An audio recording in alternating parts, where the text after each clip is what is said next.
Hello everyone, this is Zeeebo and welcome to today's AFK journey video. So in this AFK journey video, we're going to talk about the Paragon tier list. And this is actually quite highly requested, despite me knowing that this is a whale content territory. And there's quite a lot of people asking for it, by the way. I don't know why. But anyway, since you guys asked for it, we are here to answer the questions. What are the units you should go for to prioritize your Paragon tiers? And which unit should you Paragon up in the first place? Okay, so for those of you guys who do not know, there's actually a tier above the Supreme Plus tier known as the Paragon tier. So for you to unlock the Paragon tier, you need to first have 25 Supreme Plus units. So therefore, as I mentioned earlier, it's a whale content category because if you just start out the game, you need to spend quite a bit to unlock the Paragon tier. And if you have been playing the game for quite a bit, you still have to be a spender to actually get to Paragon tier in the first place. So that is the thing that I think a lot of people will not know, because this is a very hidden tier. Because if you don't even have 25 Supreme Plus units in your account, you won't even get the unlocking ascension button. You won't even get this ascend button over here.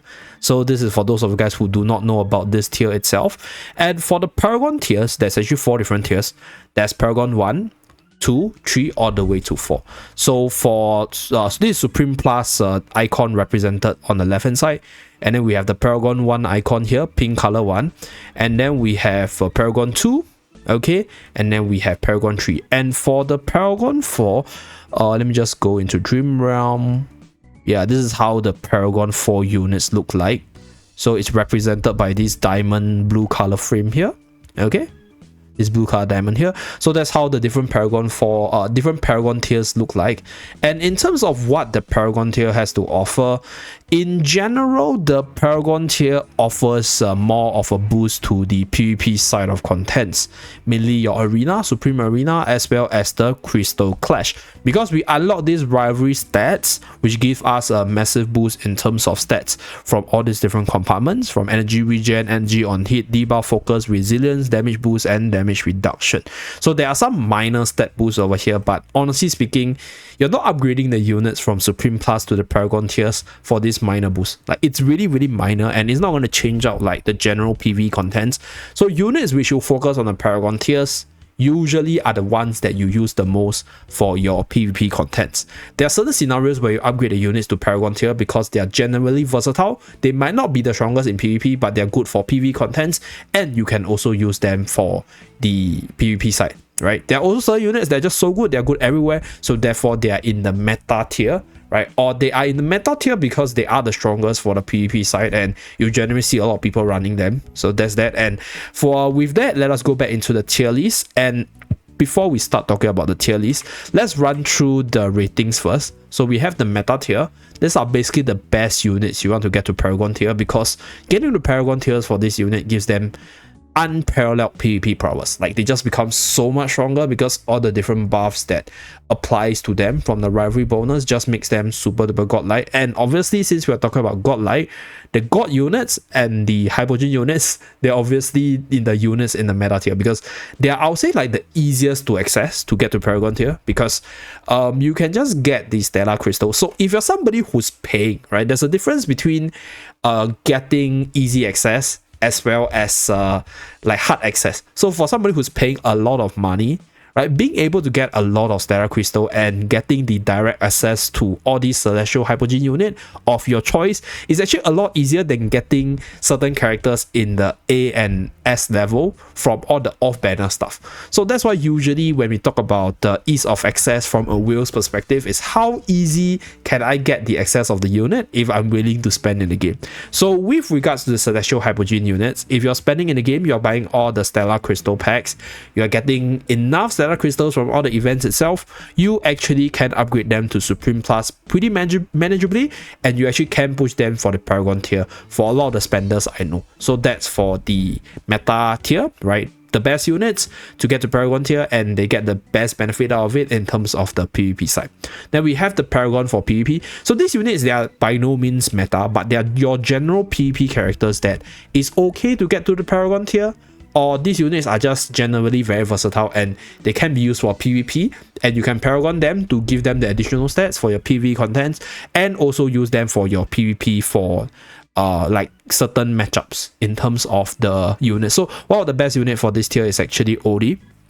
So Odie is by no means the most meta PvP character, but getting Odie to the Paragon tier allows you to run him in the different teams that can abuse his insta-kill ability, right? Because he survives better, he deals a little bit more damage, and generally the increase in stats, right, even though it's minor, can be useful for this character for general PvE contents. That's why Odie is in this tier. Okay, now we have the donate to Paragon tier. So these are units in general. They have some usage in the game, but you don't actually need to Paragon them because their main purpose is not for the PvP contents, right? Or at least based on the current meta itself, you don't actually need them to be at the Paragon tier for them to do what they want to do, and either that or they just don't see that much use in the PvP side. So the best example is Mikola. So Mikola is one of the best PvE characters for the Dream Realm side of things, but outside of Supreme Plus, you don't actually need the Paragon tier for this unit because like you don't actually run her in a lot of PvP teams, and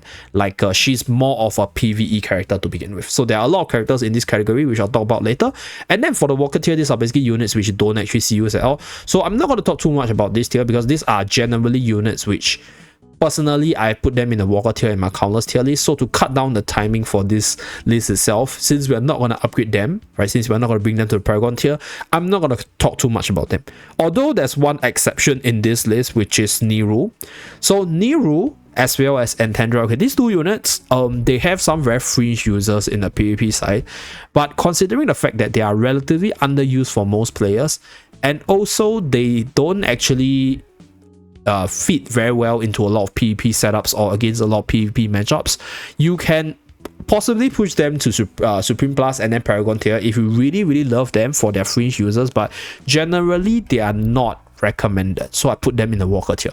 For the rest, they're just not that good, so like just don't bother. Like, don't bother wasting your gems or your tickets to pull for them to get dupes to get them to the Paragon tier. Okay, so without further ado, let's start with the very first tier, which is don't need the Paragon tier. Okay, so these are units like I mentioned. Either number one, if you use them in PvP, you don't actually need too much stats on them, or number two, right, they're just more so for the PvE side of things, and you don't actually need like a super high tier to make them work in the contents that they're good in. Okay, so the first unit for this one is none other than our dear Marilee and Corinne.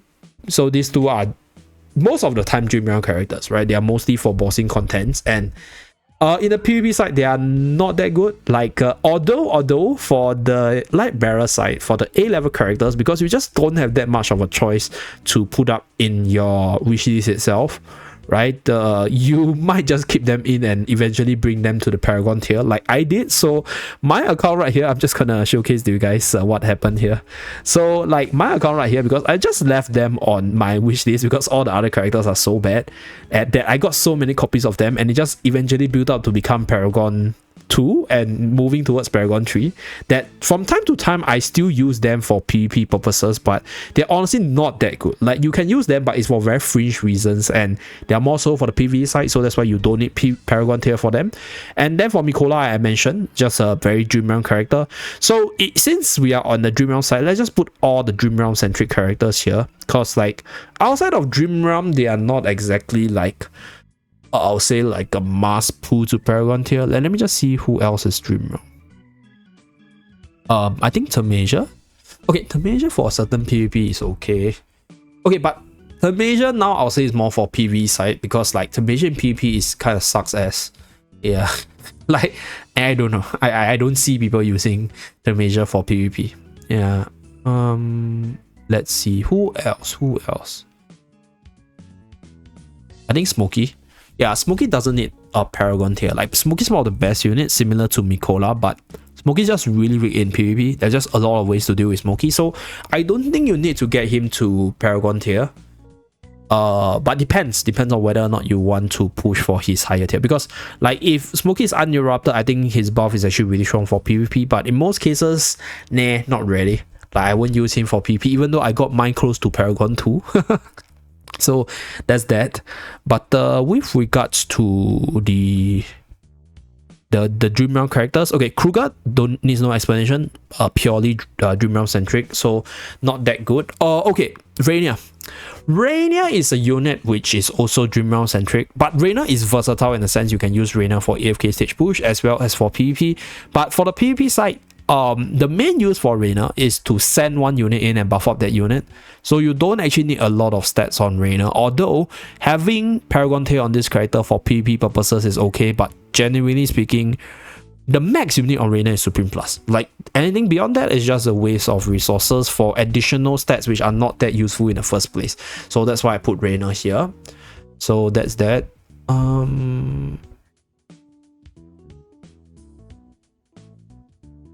I think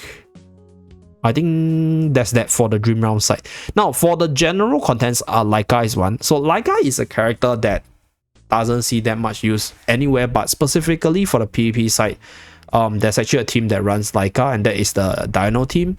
So Laika's position there, it is not to do damage, it's more so just for that buff, and if she can survive for the debuff from the ultimate as well as a little bit of AoE damage. So genuinely speaking, she's just like a combo piece for like your mega carry that doesn't really need too much of a stat. So that's why you can run her for PvP, but you don't need Paragon Tier for PvP. And for the water side, there's just so many amazing A-level units to go for. So if you want to use Laika for PvP, just Supreme Plus her and then focus on the other A-levels for the Paragon Tiers for PvP contents that in general. Okay, so that's for Laika. Next, Cisia. So Cisia is a character that I'll say she's a little bit too slow for the meta of Arena right now. That there's just a lot of teams that kills her off way too fast, counters her, and then just bring her down.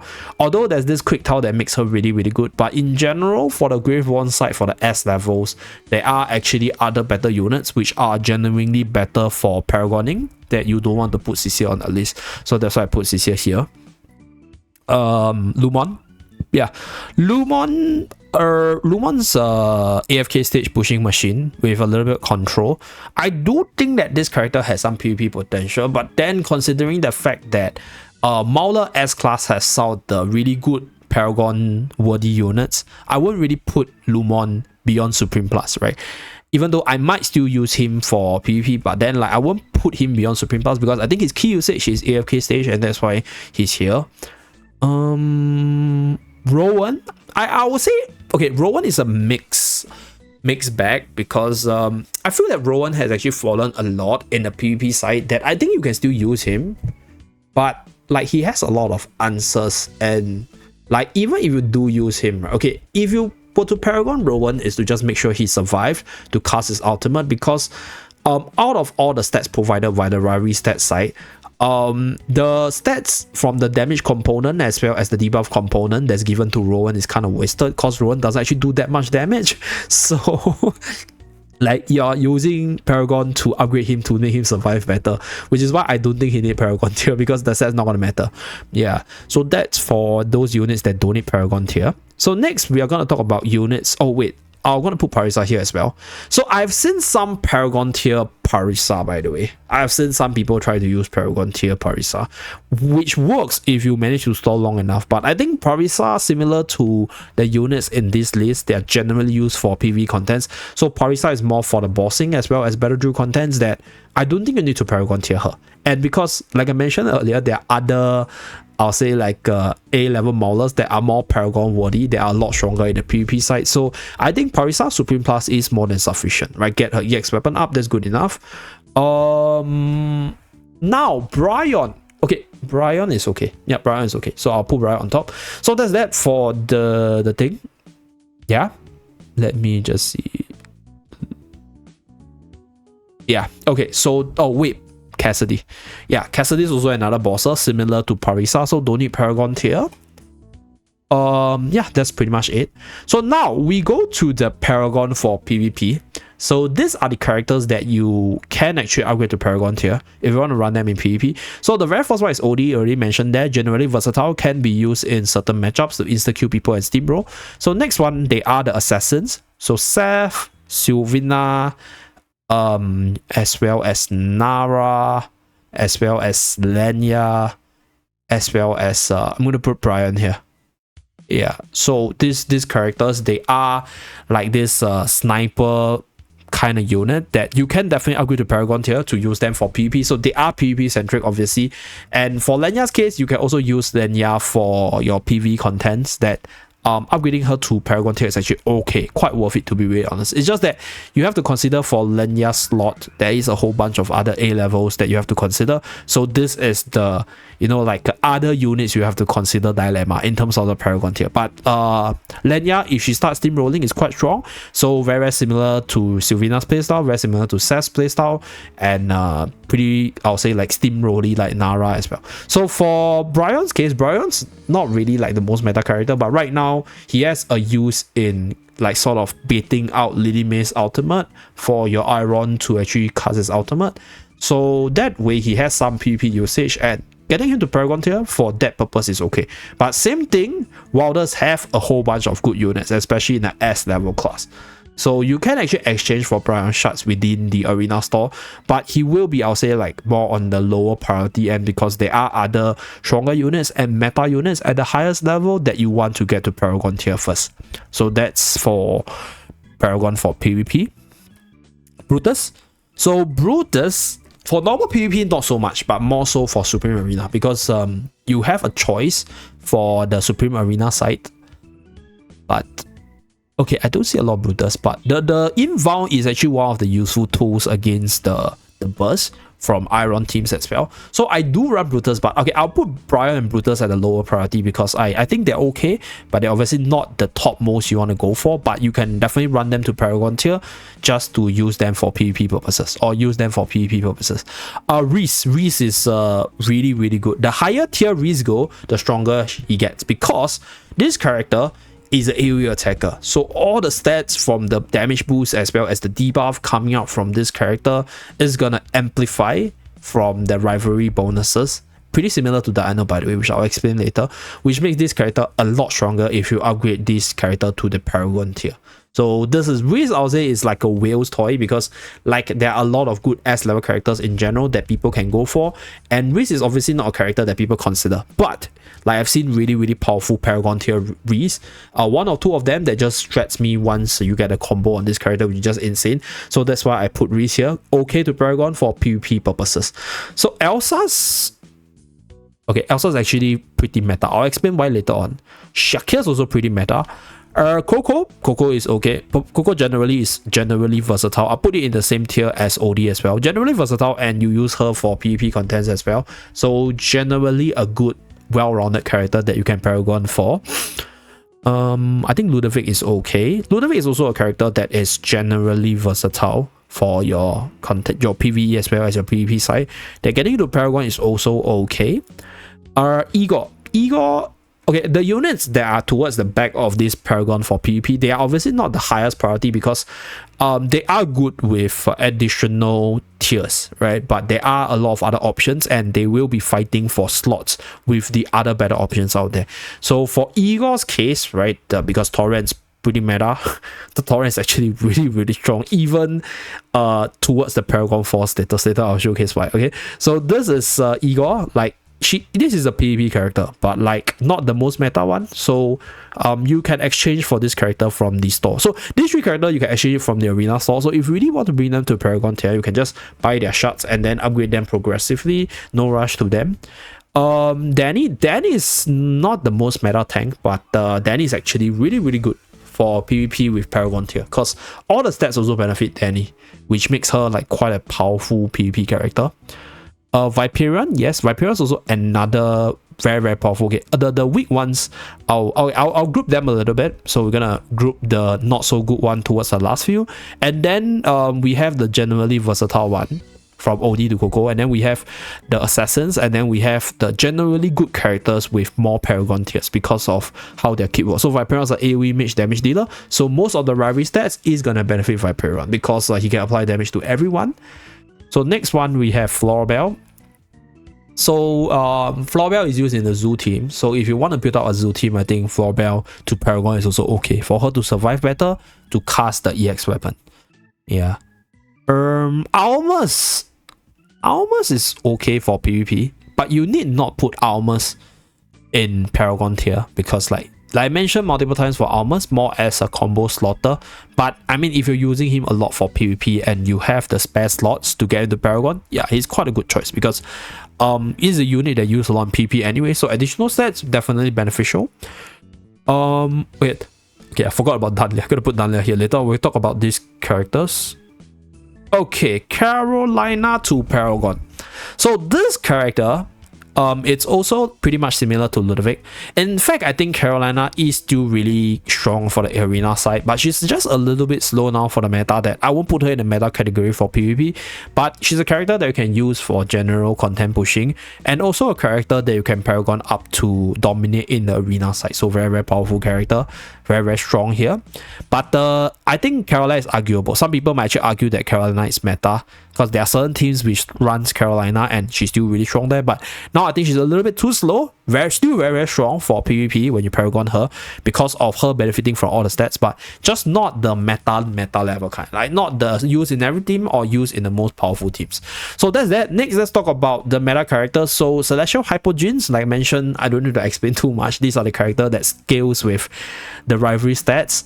Like for example, we take Dino and Scalita, right, and Talin. Okay, all three of them have some sort of AoE skill, which means that the debuff coming out from the rivalry stat. So we run through the rivalry stat bonuses first, so you guys understand what I'm talking about. So there's this energy regen reduction, energy on hit, as well as debuff, focus, and also the resilience, right? So if we take a look at the different meaning of this rivalry stats, so we have the energy regen reduction, which reduces energy the target recovers when receiving damage from the unit. So if it's an AoE attacker, you're going to hit more units with this, and then you're going to debuff more of their energy regen. And then you have energy on hit, which the more units you hit or meet, the more damage you take, the more energy you regen. So like to a certain extent, when you combine that with damage reduction as well as your resilience, for example, you reduce damage while regenerating your own energy for more ultimate spamming, right? And obviously damage reduction and your damage boost as well as your debuff focus increases the debuff duration of your skill, which is what Carolina wants, and also increases the damage, which is why I say Carolina is a unit that benefits from the rivalry stats a lot. So I wouldn't say that she's meta, but she's definitely one of the higher Paragon priority in the Paragon for PvP list. So I'm just gonna put her in front. Okay, so that's for the Paragon for PvP.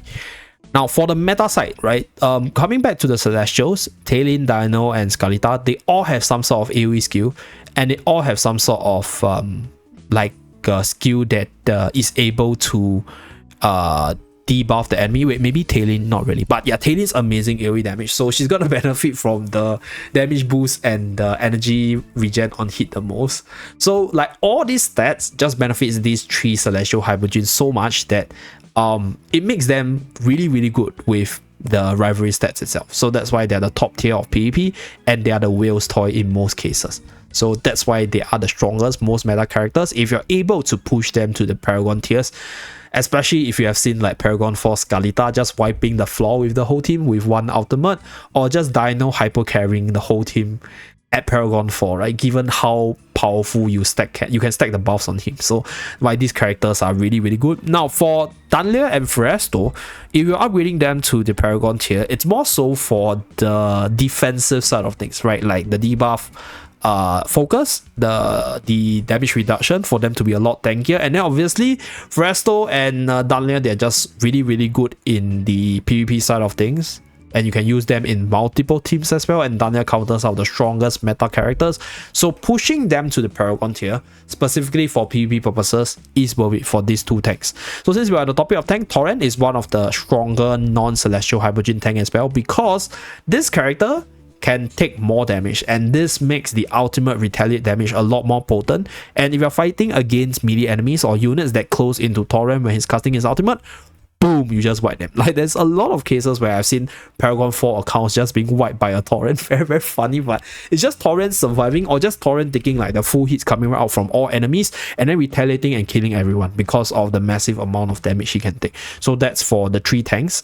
And then in the tank slot, I think that's that. Yeah. Then next we have the assassin. So Barrow is one of the strongest assassin if you have the stats, because you get to benefit from most of the rivalry stats while also surviving better for him to sort of slowly snipe off and pick off targets while debuffing them with the silhouette ability. So very, very powerful PvP character, therefore meta here. So next we're going to talk about Shakir. So Shakir is definitely meta in the PvP side because control is a thing. So Shakir is also one of the rare units that can benefit from all the stats because Shakir has a little bit of control. In case you guys do not know, he has a pounce that can actually airborne a target. So there's a little bit of control there, and he benefits from the resilience focus to reduce the control duration on him, and also gets the energy on hit and also the reduced energy regen, because when he transforms he deals AoE damage, so he's able to debuff a few enemies from there. So this character also benefits a lot from the rivalry stats, and being a unit that you use a lot for both PvE contents as well as PvP contents, one of the top tier, I'll say like Mauler character to get to the Paragon tier and eventually to the Paragon 4 side. So very versatile character, very good, and very good against control, which is one of the in meta thing in PvP right now. So next, let's talk about the Elsa. So Elsa actually comes in a package together with Iron, together with Arden, right? So these three together with Damien, they are the partners in crime of Iron. So Hewin as well as Damien is because, okay, for Hewin's case, it's more for the defensive stat, for her to survive and get the energy to ultimate, because once Hewin's ultimate in the mega endgame state in PvP, if she gets through 2 ultimates, it's basically game over. Like Hewin single-handedly can win you PvP matches by just out-healing the damage from the enemies. Like there's so many countless battles where I was trying to burst the enemy down and then Hewin just starts to get the ultimate off and then I just lose the match from there. So that's why Hewin is one of the meta PvP characters. Okay, and then we also have Damien, one of the meta also, because right now Damien is one of the characters that can bait out Lily May's defensive stance to reduce damage on your core units, and also a unit which provides buff, a little bit of heal and a little bit of disruption. Very powerful together with Iron and Arden. So Iron Arden needs no explanation. Elsa is really good, by the way, for the PvP side, because people often only think of Elsa as a PvE character, but Elsa is actually one of the best counters to a lot of the melee units that are meta in the pool right now because of the movement speed down as well as the rock wall ability to block them.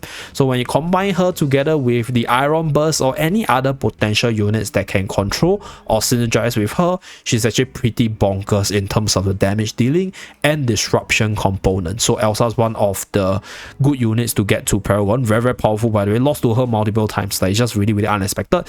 And then we have the queen of the meta right now, which is Lily May. So Lily May is one of the cheapest and also the most versatile, and all the stats increase will benefit her throughout all the different game modes that she's good at, and also PvP side. So yeah, Lily May needs no introduction. And then for Vala's a up and coming powerhouse, because I think Vala is a character that heavily counters single hyper carry.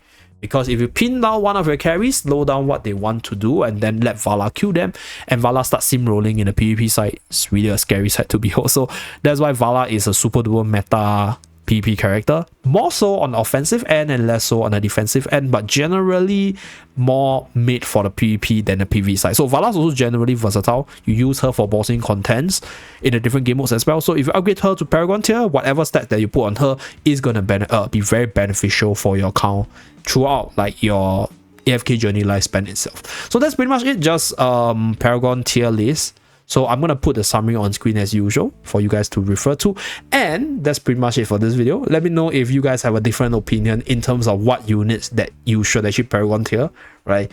Let me know what units you already have Paragon tier, and let me know what else you guys want to see after this Paragon tier list itself. Thank you very much for tuning in. Do remember to like and subscribe to see more, and I'll see you guys again in my next video. Bye guys.